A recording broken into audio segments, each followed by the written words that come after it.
सुप्रभात बच्चों, कैसे हैं आप सब। उम्मीद करती हूँ आप सब अच्छे होंगे। तो बच्चों, पिछली कक्षा में हमने पढ़ा था विशेषण के बारे में।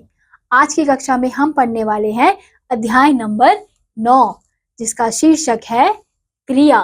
तो बच्चों देखिए, पढ़िए और समझिए।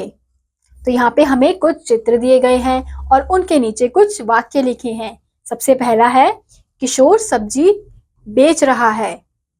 तो हम यहाँ देख सकते हैं कि एक किशोर नाम का आदमी है जो क्या कर रहा है, सब्जी बेच रहा है। दूसरी ओर चिड़िया उड़ रही है। तीसरा, वर्षा हो रही है।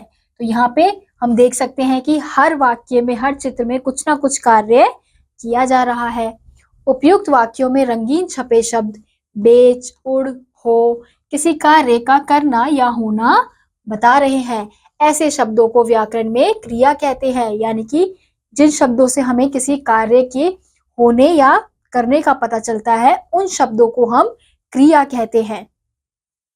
इस प्रकार हम कह सकते हैं कि जिस शब्द से किसी कार्य के करने या होने का बोध होता है, उसे क्या कहते हैं, उसे क्रिया कहते हैं। तो अब हम जानते हैं धातु के बारे में। क्रिया का मूल रूप क्या है, धातु कहलाता है। इससे क्रिया के विभिन्न रूप बनाए जाते हैं, यानी कि जो क्रिया का सबसे पहला रूप, जो मूल रूप होता है, वो क्या है, वो धातु कहलाता है।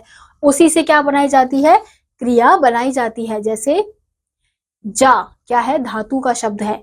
अब इसी से हम क्रिया कैसे बनाएंगे, अब क्रिया के रूप में कैसे बनाएंगे, जाना, जाओ, जाएगा, जाओगे, जाइए। तो ये क्या है, ये हमारे क्रिया के शब्द बन गए। ऐसे अगला है खा, खाना, खाया, खाएगा, खाओगे, खाइए आदि अन्य शब्द। अब अगला है खेल, खेलना, खेला, खेलेगा, खेलोगे, खेलिए आदि अन्य शब्द। अगला है लिख, लिखना, लिखा, लिखेगा, लिखोगे, लिखिए आदि अन्य शब्द। ऐसे ही अगला है पढ़, पढ़ना, पढ़ा, पढ़ेगा, पढ़ोगे, पढ़िए आदि अन्य। अब हम बच्चों यहाँ देखेंगे क्रिया के भेद।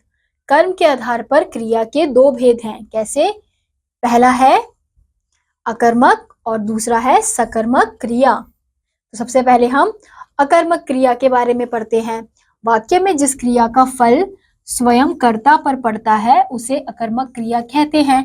यानी कि अगर वाक्य में जो कोई कार्य कर रहा है, उसी पर फल पड़ रहा है, तो वो क्या कहलाएंगे, वो हमारे अकर्मक क्रिया कहलाएंगे।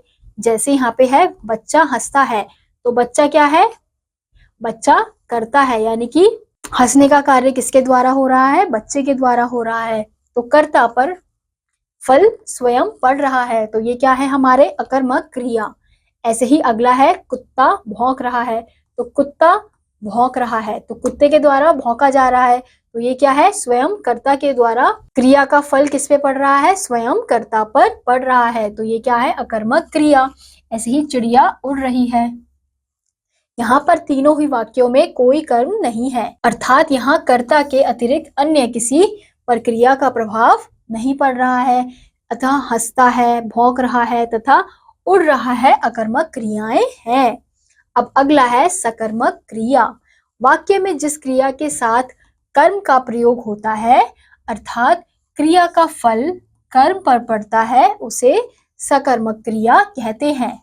यानी कि अब कर्म का प्रयोग हो रहा है और क्या हो रहा है कि क्रिया का फल किस पे पड़ रहा है, कर्म पर पड़ रहा है, उसे सकर्मक क्रिया कहेंगे। जैसे अमन पतंग उड़ाता है, तो पतंग क्या हो गया, पतंग हो गया कर्म, और कर्ता अमन।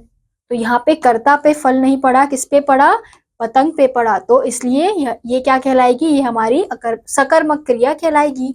ऐसे अगला है यशोदा दही मथती है, तो दही क्या हो गया, हमारा कर्म हो गया, और क्रिया का फल दही पर पड़ गया, तो इसलिए ये क्या होगा, ये हमारा सकर्मक क्रिया होगी। ऐसे ही बंदर केला खाता है, तो यहाँ पर पतंग, दही और केला कर्म है। कर्ता के अतिरिक्त इन्हीं पर क्रिया का सर्वाधिक प्रभाव पड़ रहा है, अतः ये सकर्मक क्रियाएं हैं। तो विशेष कुछ वाक्यों में क्रिया के साथ दो कर्म होते हैं, यानी कि कुछ वाक्यों में क्रिया के साथ दो कर्म होते हैं, ऐसी क्रियाएं विकर्मक क्रियाएं कहलाती हैं। यानी कि कुछ ऐसे वाक्य भी होते हैं जिसमें क्या होता है कि दो कर्म होते हैं एक क्रिया में, तो वो क्या कहलाते हैं? वो कहलाते हैं द्विक्रमक क्रियाएं। जैसे भारती ने नेहा को पुस्तक दी, तो भारती ने नेहा को, तो भारती नेहा, तो यहाँ पे दो क्या है? दो कर्म है, तो इसलिए ये क्या हो गया?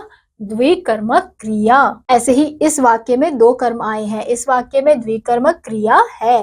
क्रिया के साथ क्या और किसका लगाने से जो उत्तर मिलता है वह वाक्य में प्रयुक्त दोनों कर्मों को स्पष्ट करता है। जैसे क्या दी? पुस्तक। किसको दी? नेहा को। तो बच्चों हमने सीखा जिस शब्द से किसी कार्य के करने या होने का बोध होता है वह क्रिया कहलाती है। क्रिया का मूल रूप क्या है? धातु कहलाता है। क्रिया के दो भेद हैं, कौन कौन से? सकर्मक क्रिया तथा अकर्मक क्रिया। जिस क्रिया के साथ दो कर्म आते हैं उसे द्विक्रमक क्रिया कहते हैं। इसी के साथ आज का ये अध्याय यहीं समाप्त होता है। उम्मीद करती हूँ आपको ये अध्याय समझ आया होगा। मैं आपसे मिलूंगी अगली वीडियो में, तब तक के लिए नमस्कार।